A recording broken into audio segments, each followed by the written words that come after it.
Hi అండి. మీకు చిన్న కథ చెప్పనా? ఒక ఊర్లో పిల్లి ఉండేది. అది చాలా నల్లగా ఉండేది. ఎప్పుడు దాని రంగును చూసుకొని బాధపడుతూ ఉండేది. నేను తెల్లగా అవ్వాలంటే ఏం చేయాలి అని అనుకునేది. సరే ఒకరోజు గొర్రెల కాపరి దగ్గరికి వెళ్ళి నేను నన్ను తెల్లగా చేయలేవా అని అడిగింది. గొర్రెల కాపరి నవ్వి అయ్యో పిల్లి, నువ్వు నల్లగా ఉండడం చాలా ప్రత్యేకం అని చెప్పాడు. ఆ సమాధానం పిల్లికి నచ్చలేదు. తరువాత పిల్లికి ఒక ఆలోచన వచ్చింది. నేను వానలో తడిస్తే తెల్లగా అవుతానేమో అని అనుకుంది. సరే అని వర్షంలో తడిసింది బాగా. దానికి జలుబు, జ్వరం పట్టుకుంది. వణుకుతూ వెళ్ళి ఒక ఇంటి ముందు కూర్చుంది.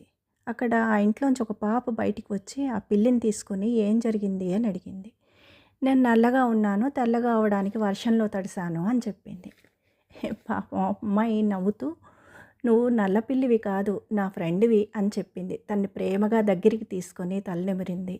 తన రంగుతో సంబంధం లేకుండా పాప తనని ప్రేమగా చూసుకుందని ఆ పిల్లికప్పుడు బాగా అర్థమైంది. తెల్లగా ఉండకపోయినా ప్రేమపూర్వకంగా నన్ను దగ్గరికి తీసుకుందని చాలా సంతోషించింది. ఆ రోజు నుంచి పిల్లి తన రంగు గురించి ఆలోచించలేదు. ఎప్పుడూ సంతోషంగా ఉంది. అందుకే మనం ఎలా కనిపిస్తామో కంటే, మనం ఎలా ఉంటామో ముఖ్యం.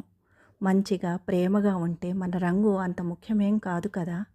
మీరు కూడా తక్కువేమీ కాదండోయ్! ఈ లవింగ్ రెసిపీ మీ ఇంట్లో చేసి చూడండి.